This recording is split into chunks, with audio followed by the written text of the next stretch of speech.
Have you ever contemplated the true essence of prayer, its purpose, and its effectiveness? Many of us may view prayer as a simple conversation with the divine, a way to express gratitude, seek guidance, or request assistance. But is there more to it? The Bible, the cornerstone of Christian belief, provides us with a formula for effective prayer, a blueprint, if you will. This formula is encapsulated in the Lord's Prayer, an outline provided by Jesus himself. The Lord's Prayer begins with the words, "Our Father who art in heaven, hallowed be thy name." This opening line is not merely a salutation, but an act of reverence. We acknowledge God as our Creator, as our divine parent. We honor his holy name, demonstrating our respect and adoration. Following this, we say, "Thy kingdom come, thy will be done on earth as it is in heaven." Here we express our longing for God's kingdom, his rule of love, peace, and justice, to be fully realized on earth.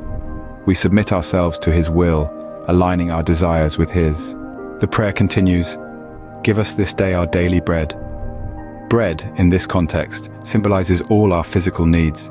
We acknowledge and affirm our dependence on God for our sustenance. We trust in him to provide for us daily, just as he fed the Israelites with manna in the wilderness. Next, we implore, "Forgive us our trespasses, as we forgive those who trespass against us." This emphasizes the importance of forgiveness in our spiritual journey. We seek God's mercy for our wrongdoings, and at the same time, commit to forgiving those who have wronged us.